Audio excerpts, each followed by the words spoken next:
I'm so glad you started by asking about that one, because I think the Pt.1 situation perhaps represents or misrepresents this thought that any security event associated with the cloud is a cloud security incident. And what I mean by that is there's a fundamental difference between the securing of the cloud and security in the cloud. If we think about the large public cloud providers, it's often reported they spend over $1 billion a year in security. So think about that comparatively to your average public sector agency or institution. It's certainly significantly more.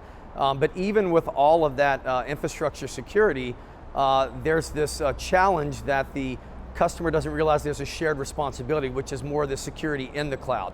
If we think about the Pt.1 incident, for my reading, it was a misconfigured server that caused that incident. So, I don't think from my perspective it was really a cloud security incident. I think it demonstrates the fact that above all else, from a lessons learned perspective, regardless of where your data sits, if you don't have the appropriate network and security hygiene, then certainly you're dramatically exposed.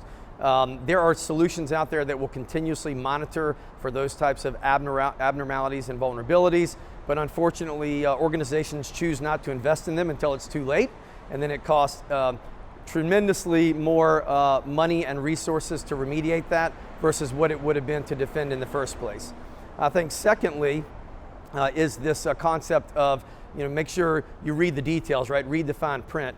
Make sure you understand what your cloud service provider is providing from a security perspective in the basic offering versus maybe what are some premium offerings, and again, what your responsibility is in that cloud process.